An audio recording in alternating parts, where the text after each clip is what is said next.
కడప జిల్లాలో వైఎస్ వివేకానందరెడ్డి హత్య కేసు మళ్లీ రాజకీయంగా వేడెక్కింది. జమ్మలమడుగు ఎమ్మెల్యే ఆదినారాయణ రెడ్డి సంచలన వ్యాఖ్యలు చేశారు. కడప ఎంపీని ఉద్దేశించి తీవ్ర ఆరోపణలు చేశారు. జమ్మలమడుగు ఆర్టీసీ డిపోలో దివ్యాంగ శక్తి పథకాన్ని ప్రారంభించిన సందర్భంగా మాట్లాడుతూ వివేక హత్యకు మీ కుటుంబ సభ్యులే కారణమని ఆయన ఆరోపించారు. గతంలో ఈ కేసుపై తమపై ఆరోపణలు చేసిన వారు ఇప్పుడు సునీతమ్మ, ఆమె భర్తపై నెపం వేయడం సరికాదని విమర్శించారు. వివేక మరణంని గుండెపోటుగా చూపించేందుకు ప్రయత్నించారని కూడా అన్నారు.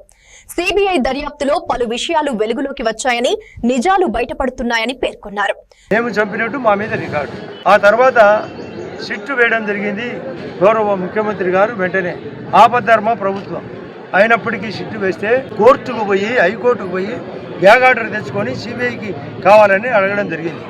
ఆ తర్వాత తెలుగుదేశం పార్టీ అధికారం కోల్పోయిన తర్వాత వైఎస్ఆర్ పార్టీ అధికారంలోకి వచ్చిన తర్వాత మేము కోర్టుకు పోయినాం. స్వయంగా ఒక సీనియర్ జడ్జిని, వసంత్ అనే జడ్జిని నా తరఫున, వీరారెడ్డి అనే అతను సునీతమ్మ తరఫున, సల్మాన్ ఖుర్షీద్ అనే అతను బీటెక్ రవి తరఫున వాదన తర్వాత అది హైకోర్టులో ఆర్డర్ అయింది సిబిఐ కావాలని. ఆ తర్వాత సిబిఐ ఎంక్వైరీ జరిగింది.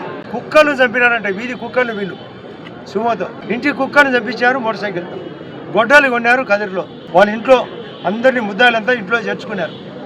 అంతా సిబిఐ రిపోర్ట్లు ఉంది. రుడ్డు చేసినారు. ఇది అబద్ధమా? అవినాష్ రెడ్డి 8వ ముద్దాయి అబద్ధమా? వాళ్ళ నాన్న 7వ ముద్దాయి. డిఫాక్టో ఎంపీ అతనే, ఎమ్మెల్యే అతనే దేవిరెడ్డి శంకర్ రెడ్డి. రెండు ఒకడే పాత్రే. ఈయన మొత్తం పాలన అతనే. వీళ్ళు డమ్మి. జగన్మోహన్ రెడ్డి పులివెందుల డమ్మే, అవినాష్ రెడ్డి పులివెందుల డమ్మే, అంతా దేవిరెడ్డి శంకర్ రెడ్డి. అతను 6వ ముద్దాయి. ఉదయ్ కుమార్ రెడ్డి అని అతను వాళ్ళ చుట్టం. ఈసీఐఎల్లో ఉద్యోగంలో ఉన్నట్టు రికార్డు రాసుకున్నారు. అది బయటకు తీసినారు. కానీ స్పాట్లో ఉన్నాడు. అర్ధరాత్రి అక్కడ పోయినాడు.